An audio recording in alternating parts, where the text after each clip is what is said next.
তৃণমূলের 20 জন সাংসদ, মানে তৃণমূল হেরে যাওয়ার পর 20 জন সাংসদ এনসিপিআই দল গঠন করে বিজেপির শরিক দল এনডিএতে যোগদান করেছে। এই যে যেমন শতাব্দী রায়, রচনা ব্যানার্জি, জুন মালিয়া, তারপরে কাকলি ঘোষ দস্তিদার, হ্যাঁ, অভিনেতা দেব, এরা সব যে পালিয়ে গেছে, দিয়ে এনডিএ যোগদান করেছে, প্রধানমন্ত্রীর সাথে বসে ব্রেকফাস্ট করেছে, মুখ্যমন্ত্রীর সাথে বসে কফি খেয়েছে। হ্যাঁ, সেই 20 জন সাংসদের এখন কোর্টে কেস উঠেছে, কারণ তৃণমূলের চিহ্নে ভোট নিয়েছে, তৃণমূলের জনগণের কাছ থেকে ভোট নিয়েছে, আর তৃণমূল দল ছেড়ে দিয়ে এখন সেই সাংসদ কর্ণে অন্য দল গঠন করেছে, তো তাদের পদ খারিজ হয়ে যেতে পারে। সেই জন্য ওদের কাছে নোটিশ গেছে।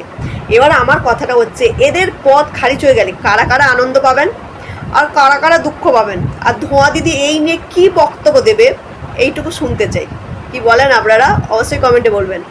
অভিষেক বন্দ্যোপাধ্যায়ের মামলার প্রেক্ষিতে মঙ্গলবার এনসিপিআই এর 20 জন সাংসদকেই নোটিশ দিয়েছে সুপ্রিম কোর্ট। তাদের প্রত্যেককেই 7 দিনের মধ্যে নিজেদের বক্তব্য আদালতে জানাতে হবে। সঙ্গে সঙ্গে সুদীপ বন্দ্যোপাধ্যায়, কাকলি ঘোষ দস্তিদারদের শোকজ করেছে লোকসভা সচিবালয়। আর এখানেই প্রশ্ন উঠছে, এরপর কি হবে? সাংসদ পদ থাকবে নাকি খারিজ হবে? কি সিদ্ধান্ত নেবে সুপ্রিম কোর্ট? আর এই নিয়ে শুরু হয়েছে রাজনৈতিক চাপানোতর।